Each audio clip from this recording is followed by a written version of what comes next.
Olympijský klub Liptova v spolupráci s Centrom voľného času Lienka pripravil na pondelok 18. júna 17. ročník behu olympijského dňa, ktorý sa uskutočnil pri príležitosti jubilejného 30. roku novodobých olympiád. Beh sa uskutočnil v areáli futbalového štadióna pri Belej a zúčastnili sa ho deti od materských až po žiakov stredných škôl a rodičov s deťmi.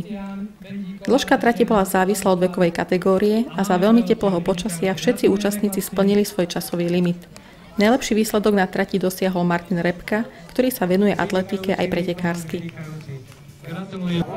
Tak k atletike som sa dostal vlastne tým, že som behával za detské domovy a tam vlastne môj riaditeľ si všimol, že mám také nadanie, tak som sa prihlásil v Mikuláši, je klub atletický Krivaň.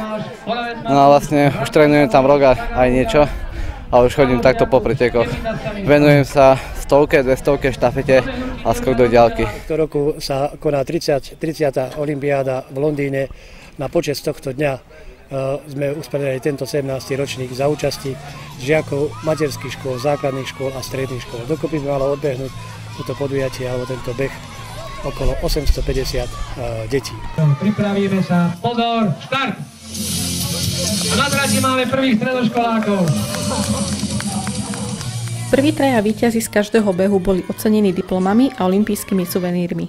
Tento ročník súťaže samozrejme opäť spoznal aj niekoľko bežcov, ktorí namiesto behu trénovali chôdzu. To však nezobralo dobrú náladu všetkým účastníkom podujatia. Tohto roku chýbali olympionici z Liptova, ktorí trávili svoje zaslúžené dovolenkové chvíle pri mori. Lenka Moravčíková, televízia Liptovských Hrádok.